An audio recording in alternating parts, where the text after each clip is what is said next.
হ্যাঁ সঠিক নেই কি বল কই কই আমরা বিশাল করে একটা গাড়ির মধ্যে কয়টা গরু রওনা কথা একটা গাড়ির মধ্যে কয়টা গরু রওনা কথা আমরা মালিকের দাতলা দেতলা নি মালিক কেডা মালিক এই দিকে এই লাইন তারা আছে না কয়টা গরু রওনা হইছে এমন এমনি 14টা দিয়ে একটা গাড়ির মধ্যে 14টা বাচ্চা বাচ্চা গরু তো একটা গাড়ির মধ্যে 14টা নেই বাচ্চা বড় গরু একটা নষ্ট হইতো না কোনো ক্ষতি নাই তো গরু খাওন কইটিস খাওন কোন লগে লগে বাড়ি থেকে আমরা দেন আমি না গাইছি এত না তুমি আমার লইয়া লগে লগে হ্যাঁ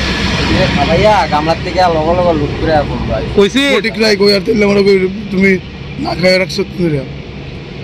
ও একবার খাবারে তুলছি তো তুমি রুলস জানো নি রুলস একটা গাড়ির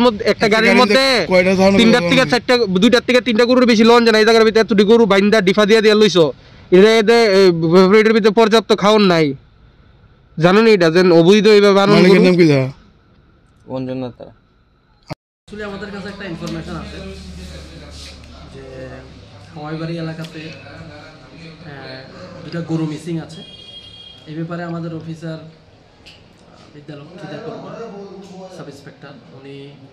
ওইখানে এনকোয়ারিতে যান যাওয়ার পরে ওনার কাছে পাশাপাশি একটা সোর্স মাধ্যমে একটা ইনফরমেশন আসে যে তেলিয়ামুড়া সাইড থেকে একটা গাড়িতে করে প্রচুর পরিমাণে গরু যাচ্ছে এমন ইনফরমেশনের বেসিসে উনি ওইখানে পাশাপাশি থাকা আমাদের হাওয়াইবাড়ি নাকাতে অ্যাম্বুশ লেট করেন অ্যাম্বুশে উনি ওই গাড়িটাকে ডিটেন করতে সমর্থ হন তো গাড়ির চালক যে ছিলেন রহমান মিয়াকে জিজ্ঞাসাবাদ করার পরে উনি উপযুক্ত কোনো ডকুমেন্টস শো করতে পারেননি কোথেকে আনছে কী আসল বিষয় কোথায় নিয়ে যাবে এগুলি আমাদের সাসপিশিয়াস এবং ওনার কাছে ইনফরমেশান এমনই ছিল যে এটা নাও হতে পারে যার কারণে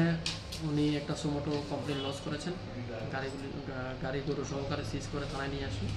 সুমোটো কমপ্লেন লজ করেছেন এ ব্যাপারে আমরা প্রণোদিত একটা মামলা রেজিস্ট্রি করি এবং এটা ইনভেস্টিগেশন চলছে আজকে আমরা আসামিকে কোর্টে প্রডিউস করব ইনভেস্টিগেশন এখন কন্টিনিউ আছে কোর্ট অর্ডার মূলে যা হয়